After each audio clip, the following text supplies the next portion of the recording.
તો કોમોડિટી લાઈવમાં ચર્ચાની શરૂઆત કરીશું રૂપી સાથે। તો શરૂઆતી કારોબારમાં ડોલર સામે રૂપિયો 3 પૈસા મજબૂત થઈને 72.94 પ્રતિ ડોલરની સરખામણીએ 72.91 પ્રતિ ડોલર પર ખુલ્યો। જોકે ત્યારબાદ રૂપિયામાં 72.87ના સ્તરની આસપાસ આપણે કારોબાર થતો જોઈ રહ્યા છે। ડોલર ઇન્ડેક્સ ઉપર નજર કરી લઈએ તો ડોલર ઇન્ડેક્સ 90.23ના સ્તરે કારોબાર અહીંયાથી કરી રહ્યો છે। ત્યારે જ કોમોડિટી લાઈવમાં નોન એગ્રી કોમોડિટી પર ચર્ચા કરવા આપણી સાથે જોડાઈ રહ્યા છે એલકેપી સિક્યોરિટીઝના જતીન ત્રિવેદી। જતીનજી, સ્વાગત છે આપનું સીએનબીસી બજાર પર। જતીનજી, ફેડની 2 દિવસીય બેઠક હજી ચાલી રહી છે। આપના મતે આ મીટિંગના આઉટકમની અસર આપણને કરન્સી પર કઈ રીતની જોવા મળશે? Very good morning Jharna. જો સૌથી પહેલા આપણે કરન્સીની અગર વાત કરી લઈએ તો ડોલર ઇન્ડેક્સનું બહુ મહત્વ રહેશે। તો ડોલર ઇન્ડેક્સ જે હિસાબથી સોફ્ટનેસના ટ્રેન્ડમાં ચાલુ છે, વીકનેસનો કારોબારીમાં જોવા મળી રહ્યો છે, એના વજહથી આપણે રૂપિયાના અંદર જે છે મજબૂતીનો કારોબાર જોઈ રહ્યા છે કન્ટિન્યુઅસલી। આપણે આઈ થિંક પહેલા પણ કન્ટિન્યુઅસલી વાત કરી રહ્યા હતા કે જ્યાં સુધી 73 ના આજુબાજુ ટ્રેડ કરી રહ્યો છે ત્યાં સુધી એક રૂપિયા માટે થોડું ઘણું નરમાશ આવી શકે છે ત્યાંથી, અને એકાદ બે વાર આવી પણ ચૂક્યો છે। એટલે 1 મહિના આપણે જોઈ લઈએ તો 73 ના બેરિયર પાસે આવીને પાછો રૂપિયો જે છે થોડો કમજોર થવા માંડે છે।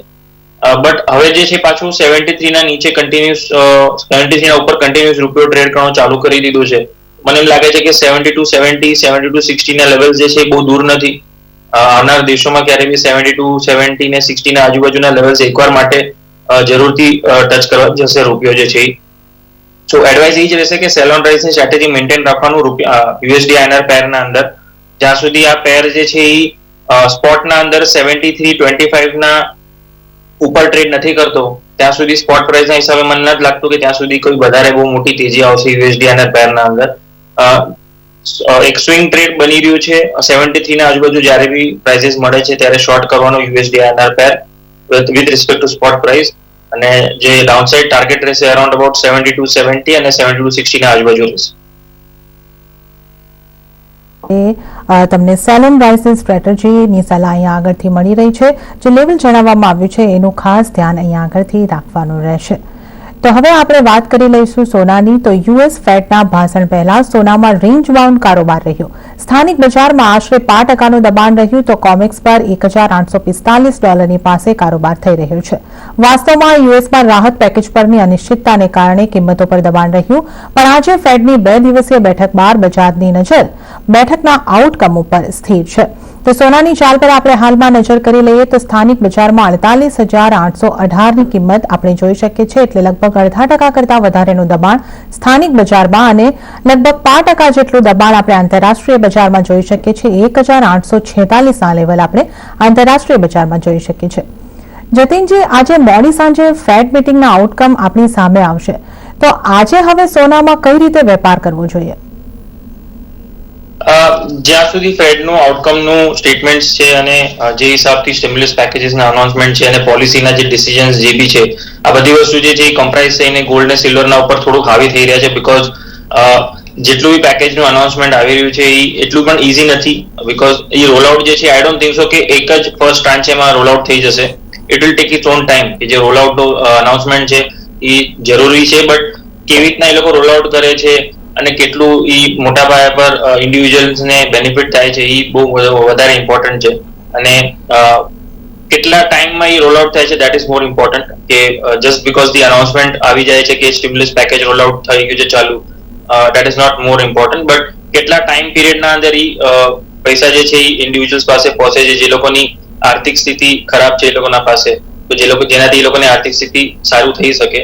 તો ધીસ ઓલ થિંગ્સ વિલ કોમ્પ્રાઇઝ, અને જ્યાં સુધી આ બધી વસ્તુનું ક્લેરિટી નથી મળતું ત્યાં સુધી આ બધી વસ્તુનું વીકનેસ પર જે છે એ ટ્રેન્ડ થોડોક દેખાઈ રહ્યો છે ગોલ્ડ સિલ્વર બેના અંદર। અને ફેડના આઉટકમનો લઈને અગર આપણે જોઈ લઈએ તો યસ, એ લોકોનો સ્ટાન્સ જે છે એ ડોવિશ જ રહેવાનો છે, જે બુલિયન્સને સપોર્ટ કરી શકે છે, તો એના કારણથી ડાઉનસાઇડ જે છે એ લિમિટેડ રહેશે as of now. Quick trend જે છે એ થોડોક શોર્ટ ટર્મ માટે વીકનેસનો છે ગોલ્ડના માટે, બટ બ્રોડલી જ્યાં સુધી ગોલ્ડના લેવલ્સ 47,000ના ઉપર છે, પોઝિશનલ ટ્રેડર્સને ડરવાની જરૂરત નથી। I think 47,000 is a very important and key important zone for gold prices in domestic markets. Traders લોકો માટે યસ થોડુંક અપસાઇડ ડાઉનસાઇડ સ્વિંગ ટ્રેડ જે છે બે સાઇડના બનશે, બટ એઝ ઓફ નાઉ અગર ટ્રેડિંગ પર્સપેક્ટિવથી જોવા જઈએ તો 49,000ના લેવલ જે છે મને ડે ટ્રેડિંગ માટે અને સ્વિંગ ટ્રેડ માટે એક સ્ટ્રોંગ રેઝિસ્ટન્સ ઝોન લાગી રહ્યા છે। જ્યારે બી 49,000ના આજુબાજુના લેવલ્સ મળે છે ત્યારે શોર્ટ કરાય, with the stop loss above 49,250 and keeping the target around about 48,500 ના આજુબાજુ રાખીને ચાલવું જોઈએ ડે ટ્રેડર્સ અને સ્વિંગ ટ્રેડર્સ માટે. ઓકે, તો અહીંયા આગળથી તમને સલાહ મળી રહી છે કે ડે ટ્રેડર્સ કે સ્વિંગ ટ્રેડર્સ છે તેમણે 49,000ની કિંમત પર સોનું સેલ કરવાનું રહેશે. ટાર્ગેટ 48,500 અને સ્ટોપ લોસ 49,250નો રાખવાનો રહેશે. જ્યારે જે પોઝિશનલ રોકાણકાર છે તેમણે 47,000ની ઉપર જ્યાં સુધી સોનાની કિંમત છે ત્યાં સુધી ડરવાની જરૂર નથી, તેઓ પોતાની પોઝિશન રાખી શકે છે. સાથે જ આપણે ચાંદી ઉપર પણ ચર્ચા કરી લઈએ તો સોના સાથે ચાંદીની કિંમતો પણ નાની રેન્જમાં રહેતા સ્થાનિક બજારમાં ભાવ ₹66,480 પાસે રહ્યા તો વૈશ્વિક બજારમાં આશરે $25.5 પાસે કારોબાર જોવા મળી રહ્યો છે. સાથે જ આ સપ્તાહે ચાંદીમાં આશરે 2.5%નું દબાણ જોવા મળ્યું છે. ચાંદીના કારોબાર પર આપણે અત્યારે નજર કરી રહ્યા છે. 66,027ની કિંમત એટલે લગભગ 0.5%નું દબાણ બની ચૂક્યું છે સ્થાનિક બજારમાં અને આંતરરાષ્ટ્રીય બજારમાં 25.29ના લેવલ એટલે 0.5% કરતા વધારેનું દબાણ આંતરરાષ્ટ્રીય બજારમાં પણ બની ચૂક્યું છે.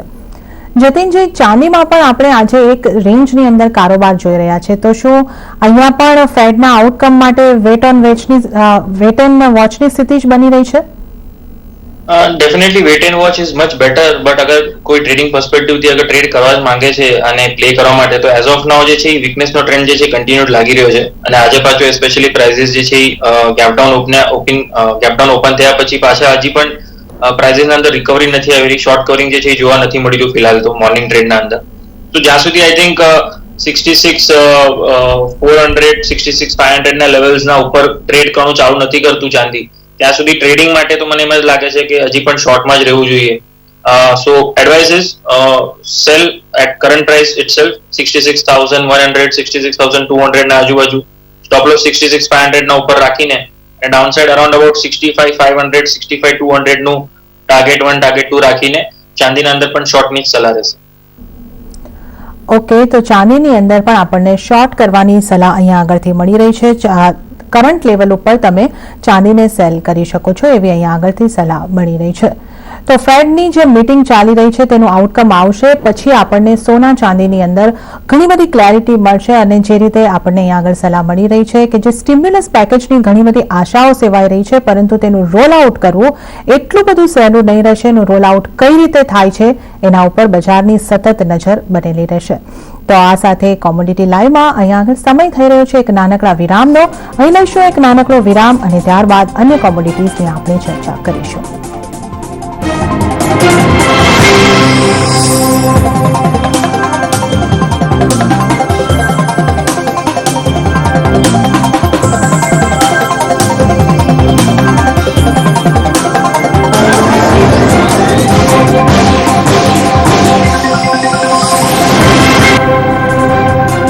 વિરામ બાદ આપણે કોમોડિટી લાઈવમાં આગળ વધીશું અને આપણે ચર્ચા કરીશું મેટલ્સની અને આપણી સાથે જોડાયેલા છે જતીન ત્રિવેદીજી. તો આઈએમએફે ગ્રોથનું અનુમાન વધાર્યું હોવાથી સંઘાઈ એક્સચેન્જ પર મોટાભાગની મેટલ્સમાં મજબૂતી રહી, જોકે એલએમઈ પર મિશ્ર કારોબાર જોવા મળ્યો. એલએમઈ પર ઝિંકની ઇન્વેન્ટરી વધતા કિંમતોમાં દબાણ રહ્યું, જોકે સ્થાનિક બજારમાં બેઝ મેટલ્સમાં રેન્જ બાઉન્ડ કારોબાર જોવા મળ્યો. જતીનજી, સ્થાનિક બજારમાં પણ આપણે ઝિંક ઉપર ઘણું બધું દબાણ જોઈ શકીએ છીએ, તો લગભગ 2.5% જેટલું દબાણ તો આપણે જોઈ લીધું છે અને ઓવરઓલ મેટલ્સમાં પણ આજે આપણને લગભગ દબાણ જ દેખાઈ રહ્યું છે. તો અહીં કયા ફેક્ટર ઇફેક્ટ કરી રહ્યા છે અને કઈ મેટલ પર ટ્રેડ કરવાની તક બની રહી છે? તો અહીંયા આગળ આપણે મેટલ સેક્ટરની વાત કરી રહ્યા છે. તો મેટલ સેક્ટરની અંદર સંઘાઈ એક્સચેન્જ પર મેટલ્સમાં મજબૂતી સાથેનો કારોબાર છે. એલએમઈ પર પણ આપણે જોઈ શકીએ છીએ કે જે ઇન્વેન્ટરી છે તેનો વધારો થયો છે, જેને કારણે આપણે મેટલ્સની અંદર આપણે આ રીતનો કારોબાર જોઈ શકીએ છીએ. મેટલ્સની અંદર આજે આપણે ઝિંકમાં ઘણું મોટું દબાણ જોઈ શકીએ છીએ, 2.19% જેટલું દબાણ બની રહ્યું છે. જતીનજી, ઝિંકમાં આજે સ્થાનિક બજારમાં પણ લગભગ 2.25% જેટલું દબાણ બની ચૂક્યું છે અને બાકીની મેટલ્સ ઉપર પણ જો આપણે નજર કરીએ તો લગભગ દબાણમાં છે. તો મેટલ્સ પર આજે કયા ફેક્ટર અફેક્ટ કરી રહ્યા છે અને કઈ મેટલ્સની અંદર ટ્રેડ લઈ શકાય એવી સ્થિતિ બની રહી છે? ઝરના છેલ્લા એક હપ્તાથી અગર આપણે જોઈ લઈએ તો મેટલ્સ માર્કેટના અંદર થોડું પ્રોફિટ બુકિંગ જે છે રેલીઝ જોવા મળી રહી છે. આપણે આઈ થિંક પહેલા પણ ડિસ્કશન્સ કર્યું હતું કે ક્યારે બી એક કરેક્શન ડ્યુ છે આ બધા રિસ્કીયર એસેટ્સના અંદર. ફોર એક્ઝામ્પલ ઇક્વિટીઝ કહી લો કે આ બેઝ મેટલ્સ કહી લો. See, these are the components which have performed very strongly આ છેલ્લા 6 મહિનાના અંદર બહુ સ્ટ્રોંગ પરફોર્મન્સ આઉટ પરફોર્મન્સ દેખાડ્યું છે આ લોકોએ. તો આગળ ચાલતા આ લોકોના અંદર એક પ્રોફિટ બુકિંગ ડ્યુ છે અને ઓલરેડી પ્રાઇસીસને લઈને અગર આપણે જોવા જઈએ આઉટલુક તો લેવલ્સના હિસાબે જોવા જઈએ તો બ્રોડલી 620 ના ઉપર કોપર જે છે એ ટ્રેડ નથી કરી રહ્યું. ઝિંકના પ્રાઇસીસ પણ 215 ના આજુબાજુ જ્યારે બી આવે છે ત્યારે એના અંદર સ્ટ્રોંગ સેલિંગ પ્રેશર દેખાવા મળી જાય છે. So I think comprising it together, I think overall base metals જે છે થોડા વીકનેસ ના અંદર ટ્રેડ કરતા દેખાઈ રહ્યા છે. If we compare it તો ઝિંક અને કોપર બે જે છે સ્ટ્રોંગલી વીક ટ્રેન્ડમાં લાગી રહ્યા છે હમણાં as of now. So sell on rise ની સ્ટ્રેટેજી મેન્ટેન રાખવી જોઈએ કોપર અને ઝિંકના અંદર. Copper at the levels of around 609, 610, 609, 610 ના આજુબાજુ સેલિંગની એડવાઇસ રહેશે. 612 ના ઉપર સ્ટોપ લોસ રાખીને ફોર ડે ટ્રેડર્સ અને ડાઉનસાઇડ ટાર્ગેટ જે છે ક્યાંને ક્યાંય 600 અને 602 ના આજુબાજુ રાખીને ચલાય. ઝિંકના અંદર પણ શોર્ટ સાઇડની જ એડવાઇસ રહેશે. 212 અને 213 ના આજુબાજુ શોર્ટ સેલ કરાય 216 ના સ્ટોપ લોસ સાથે અને ડાઉનસાઇડના 204, 205 નું એડવાઇસ રહેશે સ્વિંગ ટ્રેડર્સ માટે. લેડ પ્રાઇસીસને છોડીને અમે લોકો બધા જ બેઝ મેટલના અંદર થોડું બેરિશ છે. લેડ અને એલ્યુમિનિયમ બે છોડીને લેડ પ્રાઇસીસ મને લાગે છે ક્યાંને ક્યાંક એક પોઝિટિવ થોડું કારોબાર દેખાડી રહ્યા છે. છેલ્લા હપ્તા 10 દિવસના અંદર એને લેવલ જે છે હોલ્ડ કર્યા છે બાકી બધા બેઝ મેટલ્સના કોમ્પેરિઝનમાં. તો લેડના અંદર હું બાયની સલાહ આપીશ at the levels of around 162 ના ઉપર પ્રાઇસીસ નીકળી જાય એના પછી જેવા પ્રાઇસીસ 162 ના ઉપર ટ્રેડ કરવાનું ચાલુ કરે છે એના પછી બાય કરીને ચલાય લેડના પ્રાઇસીસને 159 ના સ્ટોપ લોસ સાથે અને અપસાઇડ પોટેન્શિયલ જે છે 167 ટુ 168 ના આજુબાજુ રાખે છે લીડના પ્રાઇસ.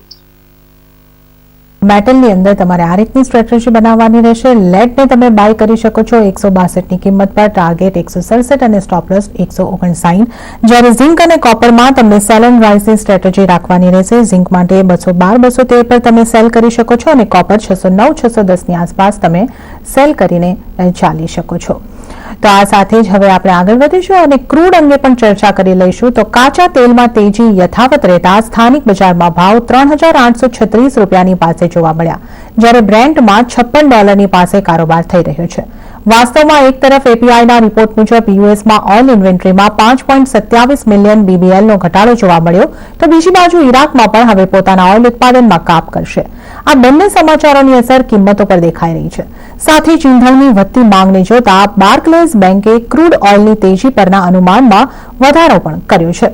તો આપણે જોઈ શકીએ છીએ ક્રૂડ ઓઇલની ચાલ છે આપણને લીલા નિશાનમાં દેખાઈ રહી છે. 0.5% કરતા વધારેની તેજી સ્થાનિક બજારમાં 56.22 ના લેવલ બ્રેન્ટ પર અને નાઇમેક્સ પર 52.92 ના લેવલ. જતીનજી, ક્રૂડને લગતી ઘણી બધી અપડેટ્સ આજે આપણને મળી રહી છે, ત્યારે આ બધા જ સમાચારોની વચ્ચે ક્રૂડમાં હવે આપણે કેવી સ્ટ્રેટેજી બનાવવી જોઈએ? બ્રોડલી અમે લોકો એક જ વસ્તુ પકડીને ચાલી રહ્યા છે ક્રૂડના અંદર. જ્યાં સુધી 3700 ના લેવલ્સ બ્રીચ નથી થતા ડાઉનસાઇડમાં ત્યાં સુધી મને નથી લાગતું કે એના અંદર કોઈ બહુ મોટી મેજર સેલ ઓફ દેખાશે. આ વસ્તુ હું ઘણી વારંવાર કહેતો આવ્યો છું. આઈ થિંક સીએનબીસી આવા સીએનબીસી બજાર બે પર કન્ટિન્યુઅસલી અમારો વ્યૂ પોઈન્ટ જે છે અમે લોકો એ બતાવી રહ્યા છે કે 3700 ના લેવલ્સ જ્યાં સુધી બ્રીચ નથી થતા till that time there is no big sign of sell off being witnessed. Trading માટે યસ ઓપોર્ચ્યુનિટીઝ બે બાજુની બની શકે છે બીકોઝ ક્રૂડના પ્રાઇસીસ ઓલરેડી થોડા હાઈ પેજ પર ચાલી રહ્યા છે, તો ક્યાંને ક્યાં થોડું પ્રોફિટ બુકિંગ જે છે 3900 ના લેવલ્સના આજુબાજુથી જોવા મળી રહ્યું છે. But as of now for broadly for positional traders જ્યાં સુધી 3700 હોલ્ડ કરે છે, hold your long positions, that is the advice. Day traders અને સ્વિંગ ટ્રેડર્સ માટે થોડું ઘણું માઇનર ડિપ આવે છે ત્યારે બાય કરવાની સલાહ રહેશે. Around the levels of around 38, 40, 38, 60 ના આજુબાજુ મળે છે ત્યારે બાય કરવાની સલાહ રહેશે.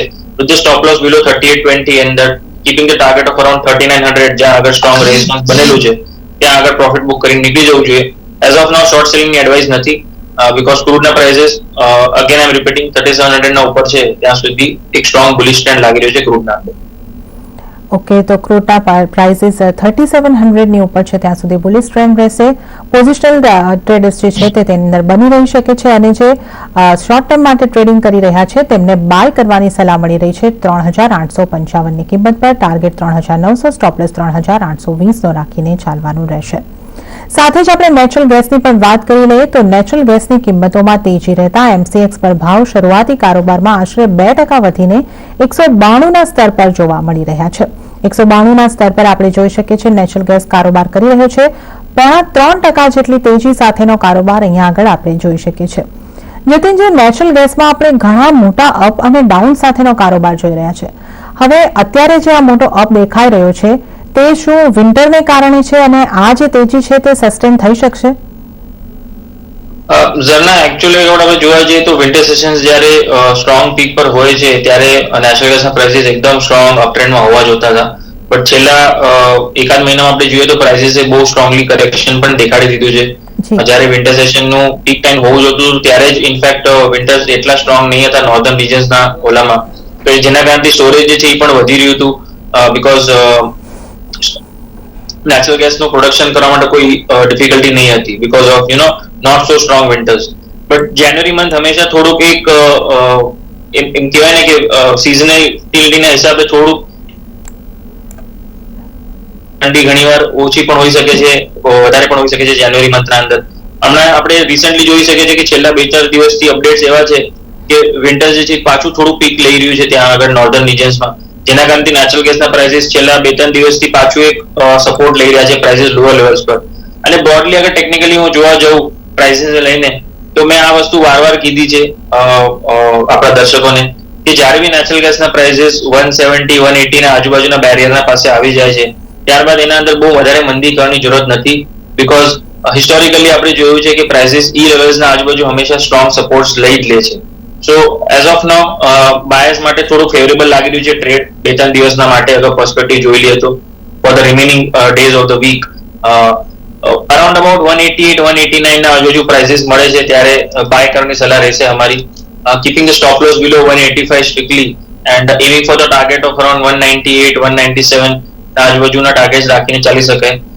ટ્રેડર્સ જે લોકો પાસે ઓલરેડી લોંગ પોઝિશન્સ છે એ હોલ્ડ કરીને ચાલી શકીએ છે.